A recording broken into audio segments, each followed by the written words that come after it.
Chicago Bears kick off the NFL's 100th season with a home opener Thursday against division rival Green Bay. Now, we want to break down all you need to know before their season gets underway. For that, I need to bring in CBS Chicago sports anchor and expert Ryan Baker. Hey, Ryan, how's it going over there? Katie, what's good? How are you? Hey, I'm doing well. Thank you so much for joining us today, Ryan. I need to talk about the Bears' 2018-2019 season to start this off because they had the third best defense in the league. We know defense is obviously a strength heading into the season, but what are some of the Bears' weaknesses?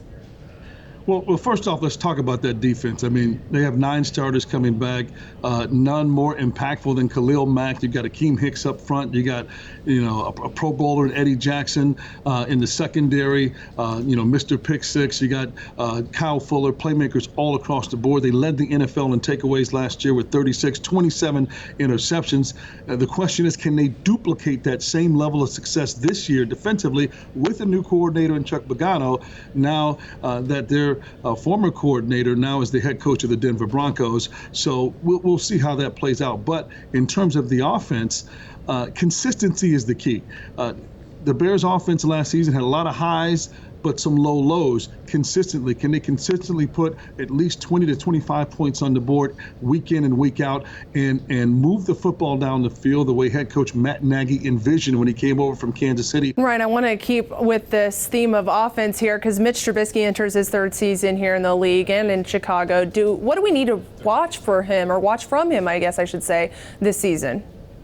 And to pick back up on that, I think with Mitchell Trubisky, he showed last year he has the ability to use his legs to complete the pass. He was almost better rolling out of the pocket, passing the football rather than standing in. And he would also pick up big yards, pick up first downs on the run. You look and see what he rushed last year in terms of his rushing yards, 421 yards. That's pretty good for a quarterback. But what they need from Mitch Trubisky, particularly with the deep ball downfield, a lot of times he would miss his receivers, overthrow his targets, not know the secondary or third options on the plays. Ryan, we've talked a lot about defense already and a little bit about offense as well. We're so close to kickoff here, but are there still any question marks for this team ahead of the season? It's funny you use the word kickoff because the kickers, that is the biggest question mark.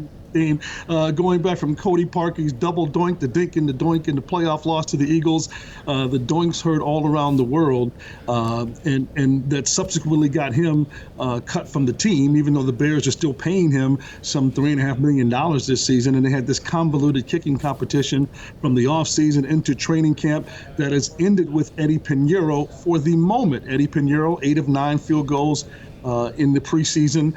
He had a very ridiculous shank in the last preseason game on an extra point, but yet the Bears believe he is the guy for now. They're sticking with him, showing the confidence in him. I know it's so early right now, so I hesitate even asking something like this, but I want to see if you have any bold predictions for the end of the year. Maybe what's that win-loss record going to be in Chicago? Well, one thing's for sure, Katie, the Bears are not sneaking up on anybody this season. I mean, they're coming off a 12-win season, a return to glory, so to speak, winning the NFC North. Nobody saw that coming last year. I mean, outside of Matt Nagy and his staff, and I think if they're honest, I don't think they could, at this point last year, could have, with conviction, as the GM Ryan Pace likes to use that word a lot, conviction saying that we're going to win 12 games, we're going to win the NFC North, and we're going to have a chance to really make some hay in the playoffs.